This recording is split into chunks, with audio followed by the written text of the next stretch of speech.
बिस्मिल्लाहिर्रहमानिर्रहीम। अस्सलाम वालेकुम स्टूडेंट्स। हम लोग साइकोलॉजिकल टेस्ट की करैक्टरिस्टिक्स पढ़ रहे थे कि जो नफ्सियाती आजमाइशें हैं उनकी खसूसियात क्या क्या हैं। उसमें सबसे पहले हमने पढ़ा था स्टैंडर्डाइजेशन। अब जो सेकंड उसकी जो करैक्टरिस्टिक्स है दैट इज़ ऑब्जेक्टिविटी, मरूजियत।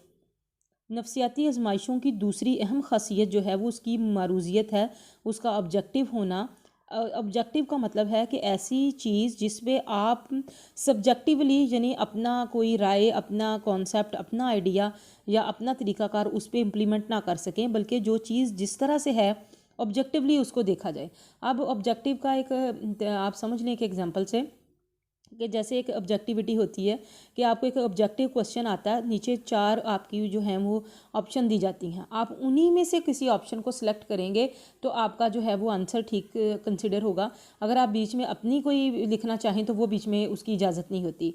लेकिन जो सब्जेक्टिव पेपर होता है आप उसमें अपनी मर्ज़ी से अपने ख्यालात का इजहार भी और जो बुक से पढ़ा है वो भी, नेट से अगर मटेरियल कोई अवेलेबल है तो आप डिटेल वहाँ पे लिख सकते हैं अपनी पसंद के मुताबिक। लेकिन यहाँ पे आपकी अपनी मर्ज़ी लाक नहीं होती, आप दी गई ऑप्शन में से कोई चीज़ सेलेक्ट करेंगे तो वो होगी। तो ये चीज़ कहलाती है कि ऑब्जेक्टिवली, यानी जिस तरह का कोई वो तरीका है उसी तरह से अपनी राय, अपनी मर्ज़ी उस पर जो है वो लगाए बगैर एज इट इज़ उसको जो है वो किया जाए, इख्तियार किया जाए। तमाम नफ्सियाती आजमाइशों के लिए ये बुनियादी शर्त है कि आजमाइश को इस्तेमाल करने वाले एक ही तरीका इस्तेमाल करें। ऑब्जेक्टिविटी का भी मतलब यही है कि जितने लोग उस टेस्ट को अप्लाई कर रहे हैं, जितने लोग उस टेस्ट को, उस साइकोलॉजिकल टेस्ट को, नफ्सियाती आजमाइश को इस्तेमाल कर रहे हैं, वो एक ही तरीके से उसको इस्तेमाल करें। यकसा हालात में यकसा तरीके से आजमाइश का वो करने से ही ऑब्जेक्टिविटी जो है उसकी कायम होती है कि जिन हालात में और एक ही तरह के माहौल में और एक ही तरीक़ाकार के तहत वो जो टेस्ट है वो जहाँ भी अप्लाई किया जाए वो उसी सिचुएशन के मुताबिक उन्हीं हालात के तहत जो है वो किया जाए। आजमाइश के दौरान फ़र्द की कारकर्दगी को मुख्तलिफ़ अवामिल मुतासिर कर सकते हैं कि जब एक बंदे पे टेस्ट अप्लाई किया जाए तो उसकी कारकर्दगी मुख्तलिफ़ फैक्टर से जो है वो इन्फ्लुएंस होती है। लिहाजा हदायत देते वक्त या किसी बात की ज़ुबानी वजाहत करते वक्त बोलने का अंदाज़, अल्फाज का चुनाव, आवाज़ का उतार चढ़ाव, अल्फाज में वक्फ़ा और चेहरे के तासरात भी बड़े इंपॉर्टेंट होते हैं। जब आप दूसरों को टेस्ट दे, क्लासरूम में जब टेस्ट जो है वो डिस्ट्रीब्यूट हो जाता है तो जब एग्ज़ामिनर जो है वो जो इंस्ट्रक्शंस देता है उसमें उसके बोलने का अंदाज़ कि वो किस तरह से बोल रहा है, नरमी से बात की या सख्ती से बात की, अल्फाज कौन से इस्तेमाल किए, आवाज़ का उतार चढ़ाव और वक्फ़ा और चेहरे के तासरात, ये सारी चीज़ें बड़ी इंपॉर्टेंट होती हैं। कोई तेज़ बोलता है, कोई कम बोलता है, ये सारी चीज़ें उसमें देखी जाती हैं। लिहाजा इन सब में मरूजियत का जो है वो मरूजियत लाजमी है। आजमाइश का इतलाक़ करने कि जो टेस्ट हम लोग अप्लाई करने टेस्ट इस्तेमाल कर रहे हैं वो उसका खाम स्कोर निकाल दें और उसकी वजाहत के इस खाम स्कोर को कौन सा स्टैट्स का प्रोसीजर हम लगा के तो उसका जवाब किस तरह से निकाल सकते हैं, ये सारी चीज़ें जो हैं इसी सूरत में इनका तरीक़ाकार यकसा हो सकता है जब किसी भी मरहले पर ज़ाती पसंद जो एग्ज़ामिनर है या जो टेस्ट ले रहा है उसकी अपनी पसंद नापसंद का कोई इशू बीच में ना हो, बल्कि टेस्ट में जो हदायत दी गई हैं एज इट इज़ उन पर अमल किया जाए। मनोअन का मतलब होता है बिल्कुल वैसा का कोई एक पॉइंट भी ना छोड़ा जाए और उन पूरी तरह उन हदायत पर अमल किया जाए। गार्डनर 1961 में लिखता है कि आजमाइश ये नहीं देखती कि बच्चा चीतड़ों में मलबूस है, कि बच्चा फटे पुराने कपड़े पहना हुआ है या उसने आला दर्जे की जो है वो कोई पेंट कोट पहना हुआ है, उससे पसमानदा इलाकों में का जो ताफुन है वो भी मुतासर नहीं करता कि ये इलाका बड़ा पसमानदा है, यहाँ तक गाड़ी नहीं आ सकती, यहाँ पे बदबू बड़ी फैली हुई है, ये चीज़ें नहीं वो देखता। वो हर शख्स को एक ही तरीके से उसका म्यार जांचता है। जब आपने एक टेस्ट है आपका, आपने क्लास के लायक बच्चों को भी वही दिया, नालायक को भी वही दिया, अमीर को भी वही इस्तेमाल करने के लिए दिया, गरीब को भी वही दिया, तो वो बाकी चीज़ें नहीं पैमाइश करती, वो उनकी उन चीज़ों से तबकाती कशमकश से और तबकाती इम्तियाज़ से पाक होती है और वही चीज़ें मुय्यर करती है जिसके लिए उसको डेवलप किया गया।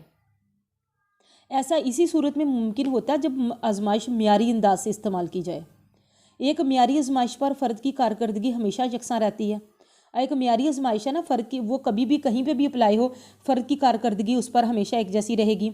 रोज़मर्रा समाजी ज़िंदगी में जामद रवैये हमारे समाजी तल्लुकात को मुतासिर करते हैं। स्टीरियोटाइप्स जो होते हैं ना, जामद रवैये के, उन रवैयों में कोई लचक नहीं होती, जो एक चीज़ें बन जाती हैं वो हमारे समाजी तल्लुकात को मुतासिर करते हैं। लेकिन म्यारी आजमाइश के दौरान ऐसा कुछ नहीं होता। हाँ आजमाइश लेने वाला कोई भी हो उससे कोई फ़र्क नहीं पड़ता। हम कहते हैं ना स्टीरियोटाइप्स में, अगर ऐसे कर देंगे तो लोग क्या कहेंगे कि इसने ऐसे कर दिया। इसमें ऐसे नहीं होता। जिस चीज़ पे आप का ऑप्शन आपको लगे कि ये चीज़ ठीक है, जो चीज़ आपको ठीक लगे, कौन टेस्ट ले रहा है कौन नहीं ले रहा, आपको उससे कोई फ़र्क नहीं पड़ता। मुश्किल के दर्जे हैं डिफ़िकल्टी लेवल।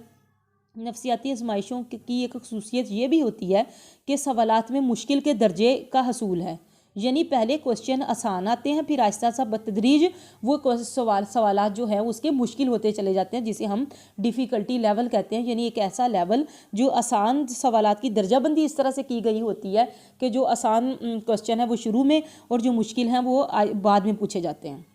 इस हवाले से आजमाइश में मौजूद हर सवाल या बयान का तज्जिया किया जाता है कि वो कितना मुश्किल है या कितना आसान है, जिसके बाद आजमाइश को आसान तरीन सवाल से मुश्किल तरीन सवाल की तरफ जो है वो ले जाया जाता है।